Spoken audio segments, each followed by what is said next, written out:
Hey everyone, welcome back to the Canadian Self-Storage Info channel. Wanted to introduce today's video and guest before we get into it. Given the current restrictions in Canada, this being December 2020, and still having some issues regarding some infectious disease, we're going to do this one on Zoom. So this next guest I have worked with for 4.5, maybe almost 5 years now, throughout my appraisal career. And then we currently partner with each other. She's based in Toronto, I'm based in Victoria. So we work sort of East Coast, West Coast on different storage deals, helping introduce buyers and sellers, but also doing consulting work for groups looking to build. And she's got a great wealth of knowledge when it comes to sort of the acquisition, but also just the general layout of the storage world and what people are looking for. So without further ado, I wanted to welcome Jaimie Walker to not only the podcast, but the YouTube channel as well. And I hope you guys enjoy this conversation. And if there's any questions, please feel free to send them over after. And I can, of course, reach out to Jaimie and get those answered. And yeah, I hope you enjoy this. Hi, Jaimie. Great to have you on sort of the Canadian Self-Storage Info YouTube and podcast we've been starting up and getting going. For those who don't know, Jaimie Walker has been working in the self-storage industry for, I guess, 5-ish years now. And she's based in Toronto, and we work together on a bunch of things. So I'm sort of West Coast based and she's East Coast based. So thought it'd be great to have her on to talk about what she's seeing in the East Coast markets. So yeah, why don't you tell everyone a little bit about yourself, and then we can get into what's going on in storage. Yeah, great. Happy to be here. Happy to be doing this with you. For those of you that don't know me, as Patrick said, I've been doing this for 5 years now. And on the consulting side, I've touched on almost all aspects of self-storage in some capacity. So whether it's financing and lending, acquisitions, dispositions, third-party management, you name it, I've seen it, I've worked on it. So it's been an exciting, hard to believe 5 years now. But as you mentioned, I'm here in Toronto, not necessarily focused predominantly on the East Coast, but see a lot of the things that go on here. Great. So I guess people are probably watching this to figure out what's going on in Canada in 2020, as it's been a very interesting year. So what are you seeing in your neck of the woods? It started very slowly for obvious reasons. I went out as an independent in the new year with grandiose plans of what 2020 looked like, as many of us did, and things took a turn. Storage here was slow for the first half of the year.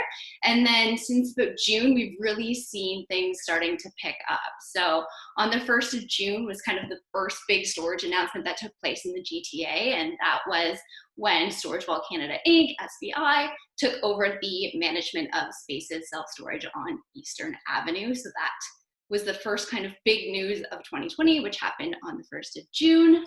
I'll go in a bit of a chronological order. Also in June, we saw that SmartStop opened up a new facility in North York.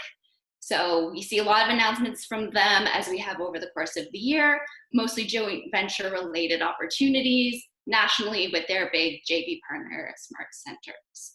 And then in July, big news on a development, 3/4 of an acre was acquired by XYZ Storage. So they picked that up at Dundas and Jane, which sold for $7.9 million. I'm going to take a breath because I'm talking way too fast. So when you say in June, everything was quiet before June, are you talking about transactions, or are you talking about the storage industry in general?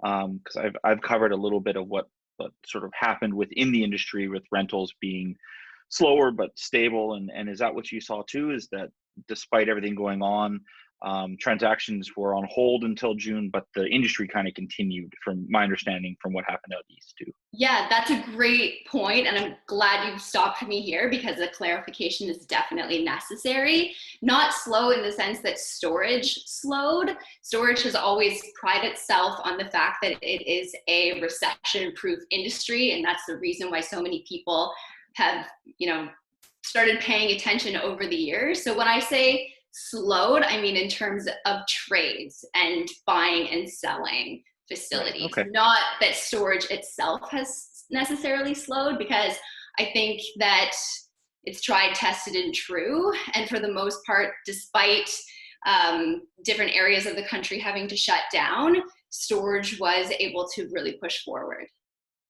Yeah, that's sort of what I saw out west, and the people I talked to out east too, is that numbers were very stable, if not slightly up throughout the year, and that was a lot different than if you own retail or some multifamily where people weren't paying rent or closing their businesses. So that's great to know that that is what we saw out east too. Yes, absolutely. Um, as we continued on the course of the year in terms of actual transactions and trades, we had a few announcements from Bluebird across the country, which was exciting. Most recently in October, they announced the opening of 3 of their new stores, Toronto, Whitby, and Burlington. So those were big announcements for Bluebird. And then the largest announcement that we've seen this year is not only a Toronto, GTA, Ontario-based announcement, but a national one.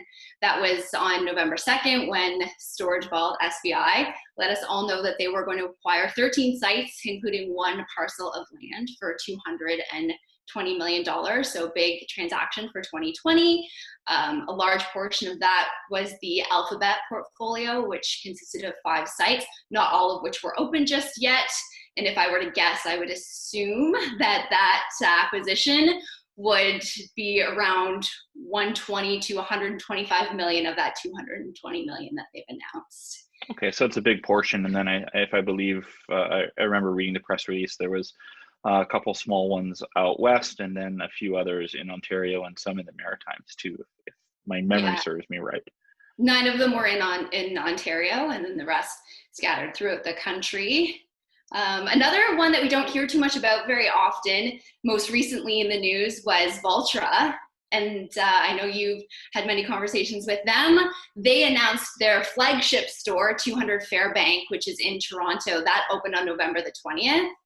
Recently, they had an announcement come out here in the Toronto Star. I'm sure it went far bigger reach than just that, but they went to say that that will be the first of 12 similar sites going up within So the GTA. pretty big announcement. I know them from doing some third-party management out west here for a couple of sites and a few more that are opening early next year. So that's how I know the Vulture guys is through third party rather than their developments. But it sounds like they're developing a lot in the GTA in the next little bit. So that'll be interesting to watch as well. Absolutely. And aggressive, 12 sites in a 2 to 3 year time frame. So I'm excited to watch along on their progress. That should be interesting. I mean, we all know best laid plans, and once the planners and zoning and construction gets involved, who knows if that's going to be 2 to 3 years, but it'll be great to see how quickly they can get that done. Absolutely. And we're 3 days into December. There's whispers of things that we're going to hear about before the year closes out, and in early January and Q1 of next year. So I don't know that this list is exhaustive by any stretch. And I think there's a lot more that we're going to see and be able to talk about in the future. Yeah. Now, given your knowledge of the industry and what's happened in 2020, a lot of people are asking if properties are going at a discount or if they're going sort of at where we expected the market to be. Even without the events of 2020. We're not mentioning that because YouTube and other places get very mad when you say certain words. So what I've seen is that there was a thought that there'd be a discount on a lot of properties from buyers, but not sellers. And sellers kind of held true on that. And the transactions I've seen lately would indicate, for the most part, that there isn't a discount. There have been some transactions that Mini Mall Storage has done across the prairies that I would argue probably did have a discount on them based on the activities. But those were smaller and kind of BC markets, BNC, not British Columbia. What are you seeing kind of with your talks in the industry and the transactions you're seeing? I would agree with you in the fact that I don't think we're seeing a discount. There's always 3 prices: the buyer's price, the seller's price, and the actual price. Yep. And I think every buyer was hopeful, but I do agree that the sellers held strong, as they should. Mini Mall is a different buyer, and I think that their strategy has been a really great one. So for anyone that's watching that, can't compete with some of the other names that we've dropped over the last few minutes, there is opportunity out there for people that still want to break into the industry and that want to be able to buy these B, C class assets in secondary, tertiary markets. So I think there are opportunities out there for people that are interested, whether or not they come at a discount. Hard to say. I can confirm there are opportunities. I have a bunch of clients in the Western provinces who have indicated their desire to potentially sell for the right price, and that right price isn't far off where it would have been a year ago. And they're great assets. They're just in smaller cities and places that may get looked over, and we're talking cap rates in that 7 to 7.5, even 8 range, which is a great place to be to get into the market. Whereas if you're looking in the GTA or Vancouver, you're probably sub 5 at this point. I would argue. Bigger beast. And I just pounded my head against the wall with a seller who was adamant that it was worth a 4 cap. I can tell you that didn't sell. But yeah, so what Jaimie and I are doing is we're working with a bunch of different groups who are sellers, and we're helping them kind of get their product ready to sell, or just very quietly not taking them to market, but acting as consultants for them, making sure that they put their best foot forward when they are ready to sell. But also, as so many deals happen off market, we know a lot of people who are buyers as well, and we're happy to offer consulting services to introduce buyers and sellers. We're not real estate brokers. We don't act as them, especially being across the country. We don't pretend to be, but we do sort of know both sides of the equation. So that's why I thought it was important to have Jaimie on, and if there's anyone out there looking to buy or sell some in smaller markets, especially, please reach out to either one of us. And I don't know if there's anything you want to add there. Yeah, I agree with everything you're saying. And I think that it's important to note that our reach is national. So no matter where you're watching from, we, between the two of us, me being on the East Coast, I don't think of it as East Coast because there's far beyond East in Toronto, but you know what I mean? Being able to tackle East Coast, West Coast, and being able to touch on all of those opportunities, I think that no matter where it is that you're interested in getting into the market, we can definitely help you with that. Yeah, I mean, I've been on Zoom calls today with Ontario, Quebec, somewhere in the southern US, BC, and Alberta so far, and I have something in Saskatchewan and Manitoba later. So there's opportunity everywhere. Many of these things don't ever come to market. They're traded off market. So we'd love to help those looking to sell to put their best foot forward, and those looking to buy, we probably know someone who's willing to sell you something. So exactly. Please reach out to either of us, and we can put you in touch with who you might need to talk to. Is there anything else you want to add before we close this up? No, I encourage anyone to reach out. Always happy to chat self-storage. Perfect. Well, thanks for taking the time, and I'm sure we'll be talking more frequently as more developments come up. We kind of will start doing videos whenever large self-storage transactions happen, or interesting ones at least. So you'll be seeing a lot more of Jaimie on the channel and on the podcast. But for now, I just want to thank you for taking the time. Thanks for having me. Anytime. We'll chat again soon. Perfect. Thanks. Thanks, Patrick. Bye. That was Jaimie Walker. As I said in the intro, we work together on projects across the country now.